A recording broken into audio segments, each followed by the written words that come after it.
பிறந்த குழந்தை முதல் 18 வயது வரை உள்ள குழந்தைகளுக்கான இலவச இருதய மருத்துவ ஆலோசனை முகாம் ஆகஸ்ட் 2 வரை கோவை KMCH மருத்துவமனையில் நடைபெறுகிறது. முன்பதிவிற்கு 8754887568. கோவில்களில் தரிசன கட்டணம் மூலம் பொருளாதார தீண்டாமை திணிக்கப்படுவதாக ஹிந்து முன்னணி தெரிவித்துள்ளது. இது தொடர்பாக அறிக்கை வெளியிட்டுள்ள ஹிந்து முன்னணியின் மாநில தலைவர் காடேஸ்வர சுப்பிரமணியம், அரசு அலுவலகங்களில் அதிக ஊழல், முறைகேடு மற்றும் வழக்குகளை சந்திக்கும் துறையாக அறநிலையத்துறை முதலிடம் பெற்று சாதனை படைத்து வருகிறது.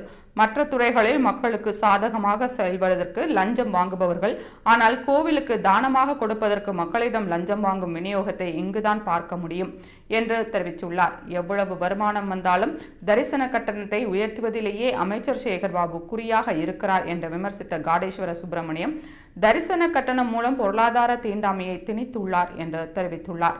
கடவுள் முன்னிலையில் அனைவரும் சமம் என்ற கோட்பாட்டை சீரழித்து விட்டனர். எனவே கோவில் நிர்வாகத்தில் இருந்து இந்து சமய அறநிலையத்துறையும் அரசும் வெளியேற வேண்டும் என்று ஹிந்து முன்னணி தெரிவித்துள்ளது.